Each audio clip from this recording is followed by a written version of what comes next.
Bonjour à tous! Aujourd'hui, je vais vous montrer comment peindre un papillon à l'aquarelle.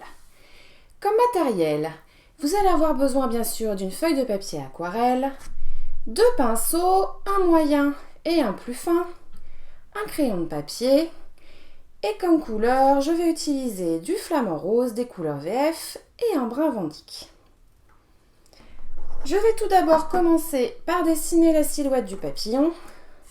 Donc vous pouvez voir que j'ai préparé un modèle. Donc tout d'abord, je vais placer comme repère le corps. Et ensuite, je vais ajouter les ailes. Donc n'hésitez pas à dessiner les deux côtés en même temps si vous voulez un résultat un peu symétrique. Hop, j'ajoute les détails. Comme ceci. L'aile du bas. Et maintenant, je vais faire la même chose en haut. Donc tout d'abord, je fais mes lignes de chaque côté et ensuite je reviens. N'appuyez bien sûr pas trop avec le crayon de papier pour être sûr qu'il ne se voit pas en dessous. Et je vais laisser comme ça.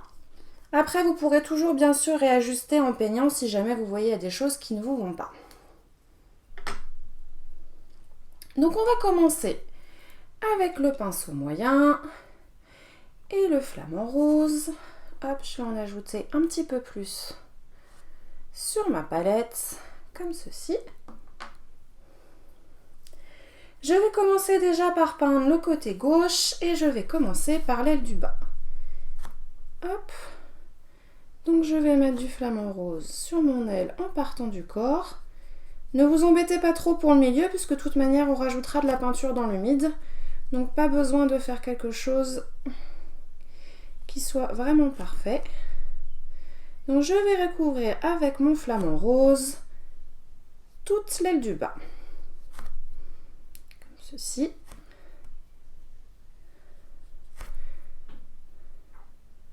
Je vais vérifier que mon aile soit bien humidifiée partout, puisque comme on va utiliser les fusions, c'est bien qu'elle reste humide. Maintenant, je vais peindre l'aile du haut et je vais utiliser pour ceci le même rose, mais juste un petit peu plus dilué. Et vous allez voir que quand vous touchez l'aile du bas, ça va faire fuser un petit peu la peinture, c'est normal. Les deux vont se mélanger. Hop, comme ceci. Maintenant, je vais prendre mon pinceau plus fin et mon brun Vandyck.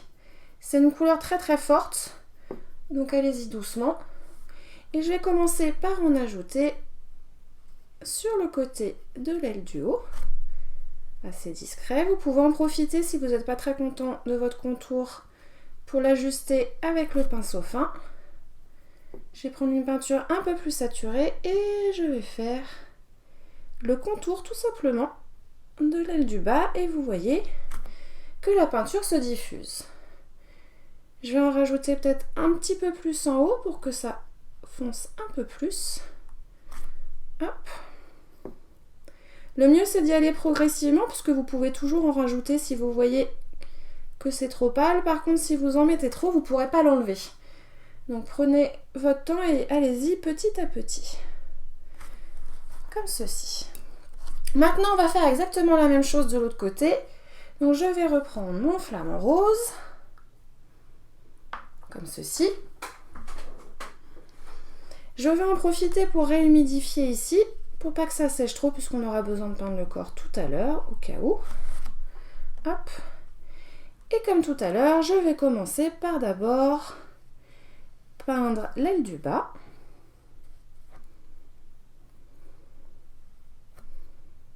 Comme ceci. Donc c'est pas grave si c'est pas exactement les mêmes dessins, la même bordure que ce que vous avez fait de l'autre côté. Ne vous inquiétez pas pour ça. Donc pareil, je vais bien aller au milieu pour que ce soit bien humide. Je vais rincer légèrement mon pinceau et je vais peindre l'aile du haut avec ce rose plus dilué. Pareil, je viens toucher la peinture de l'aile du bas. Hop. Et je remplis comme ça toute mon aile.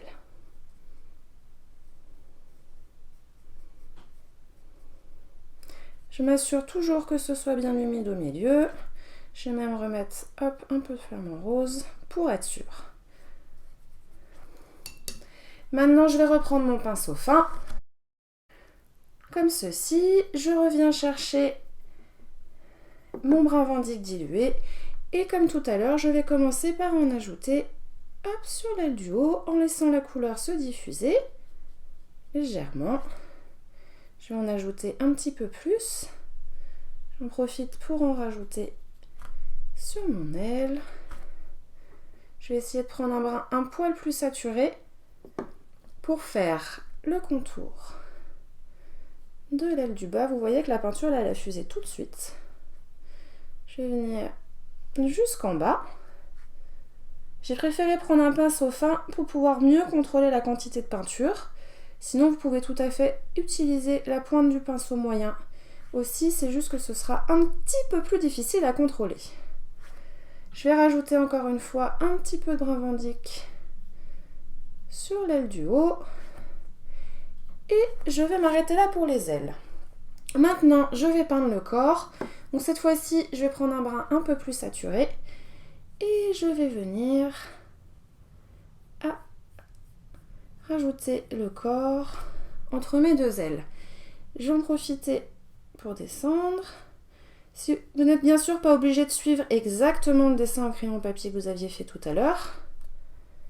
Et je vais rajouter la tête et en fait je vais la faire un peu plus basse que ce que j'avais prévu. Hop. Et j'ajoute les petites antennes. Comme ceci. Maintenant on va laisser sécher cette première couche et ensuite on en profitera pour ajouter quelques détails par transparence. Maintenant que le papillon est sec, on va en profiter pour ajouter quelques détails. Donc moi j'étais partie pour vous montrer ce papillon là, mais vous pouvez vraiment vous faire plaisir et essayer différentes possibilités. L'avantage des papillons, c'est qu'ils se prêtent un peu à toutes les fantaisies, surtout une fois que vous avez peint la couche du dessous. On va donc utiliser un pinceau fin et toujours le brun Vandyck, plutôt dilué pour qu'il ne soit pas trop opaque. Je vais commencer par faire une ligne. Hop, pour l'aile du bas. Je vais faire la même chose de l'autre côté. Donc je vais essayer toujours de peindre les deux côtés en même temps, comme ça ce sera plus facile d'avoir une légère impression de symétrie que si je les peins chacun leur tour. Donc maintenant, je vais ajouter une forme un peu rectangulaire d'un côté puis de l'autre. Donc j'ai volontairement pris un brun Vandyck dilué parce que j'ai pas tellement envie de cacher les détails des fusions qu'il y a en dessous, du rose et du brun justement qui fusionnent. Donc j'aimerais bien garder un petit peu de transparence en même temps. Je vais ajouter hop, un petit détail ici. Et ensuite, je vais juste faire des lignes. Hop. Donc elles ne partent pas toutes de l'espèce de triangle que j'ai fait là. Parfois, c'est juste deux lignes qui se rejoignent. Hop, comme ceci. Je vais faire la même chose de l'autre côté. Et là, pareil, hop, on en profite pour faire quelques lignes. Là, cette fois-ci, c'est pas la peine de vouloir faire exactement la symétrie comme l'autre côté. Au niveau des lignes, c'est plus facile. Et pour terminer, on va ajouter des petits ronds en bas des ailes. Hop, d'un côté,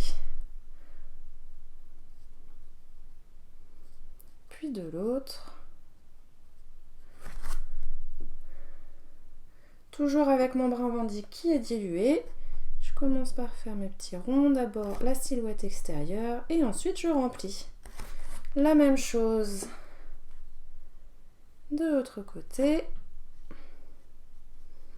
Et tout simplement. Je vais le laisser comme ça, j'ai pas envie d'ajouter trop de détails. Mais encore une fois, je vous invite à faire vraiment ce qui vous fait plaisir. Et si vous avez envie d'expérimenter, si vous avez envie de rajouter plein de détails, plein de couleurs, faites-vous plaisir. Et c'est tout pour ce tutoriel, j'espère qu'il vous a plu.